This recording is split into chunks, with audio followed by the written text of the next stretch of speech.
I'm going to start with you, Mr. Carr, and I'm going to kind of follow up on the questions that Senator Thune had, in that he talked about promoting a program with community college for tech training that would apply for these. And I got the assumption from your answers that the only school that was involved right now was Southeast Tech. I think that was the name of it. Is that correct? There's a number. There was one in South Carolina, Aiken. There's a new one that's standing up in South Dakota, and there's about 5 or 6 others that are in the pipeline thinking about it. So I welcome you to Montana, connect you up with the Board of Regents to the community college presidents if you want. Great. The challenge has been getting these folks to come to these programs. I mean, that has really been the challenge. I mean, let me give you truck driving as a prime example. There's a big demand for truck drivers out there. One of the community colleges set up a truck driving program, and they couldn't get people to come. Even though the jobs were there, they were good paying jobs. Truck driving might not be for everybody, but the truth is that tower climbing might not be for every backhoe operator. So how do you get the folks to get there in adequate numbers to meet the 20 or 40,000 people you need? Thanks, Senator. I think it's a great question. And one of the chief challenges with every group that looks at this issue is highlighting and emphasizing the opportunities that are there. One company, for instance, says that it pays about $70,000 for a qualified tower tech in the first year. And to your point, I think there's 3 main challenges. One, the cost of standing up community college programs, the affordability for students to go through those programs, Bingo. and to your point, making sure we have a pipeline of students so the existing programs don't dry up, and we've got to tackle it at all 3 phases. So, and this is just a suggestion. One of the things that I noticed in their program, and although different, it's still a trade that you work with your hands, is that the best people that can help funnel these people are the people in the high schools and the businesses themselves, like yours, Mr. Miller. You need people, you see somebody at a FFA convention that they may ask you to speak at, funnel these folks to these programs, and I think it's really important, and I think it's the key, by the way, and that's why I'd love to have you come to Montana, and here is why. Just as in South Dakota, and just as maybe in Mississippi too, if you train kids from rural America, they might come back and go to work there.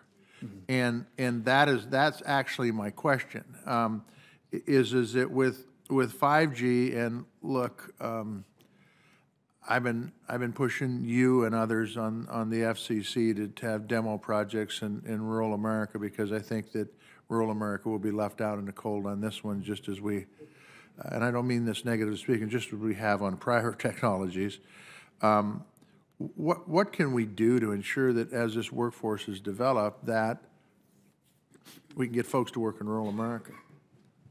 Thanks, Senator, for the question, and that's really what we're focused on at the FCC. When I spent time in Montana earlier this summer, went to small towns like Utica and Forsyth, and there's construction crews that are plowing miles of new fiber. And so I think the opportunities for the jobs are going to be there in every community, and that's what we need to keep a focus on. Okay. Mr. Miller, and by the way, thank you all for being here. Mr. Miller, you've got a firm that builds towers, I assume, and is that mainly what you do? No, sir. Service and maintenance is primarily, okay. But we do off construction. And so you're statewide? Are you multi-state? Multi-state, yes, sir. Multi-state. How many employees do you have? Approximately 70. 70? How many employees would you hire if they were available? At least a dozen right now. We're actively hiring. And how much of your work is, how much of your work is done in rural America? A large percentage of our work is done in rural America. I mean, we service cell towers. Yeah. So I got you. Okay. So, the challenge is, and I've used this example in this committee many times, is that we can talk about all sorts of G's in the world. When I'm on the farm, I got no G on this baby. Okay, it just doesn't work. And so getting it out to rural America is really important. And I think that you had talked about, I can't remember the statistics, but that internet speeds are 70% faster. I think you said that, Mr. Carr, and the digital divide is 20% reduced. Is that, does that include rural America? Is internet speeds up 70% in rural America? Those are averages, and when you look at, for instance, the closing of digital divide by 20%. Yeah, that's all rural, right? I mean, that's a huge part of that yeah. is. But what about the internet speed portion? Yeah, it's an average, it's a third-party Is provider. rural America bringing it down, or is it rural America raising it up? That's a good question. I'd have to average. unpack the data that the provider uses for that. Okay. So I want to go over to the rural telephone folks, or whatever you're called now. Okay? Broadband. Rural broadband folks.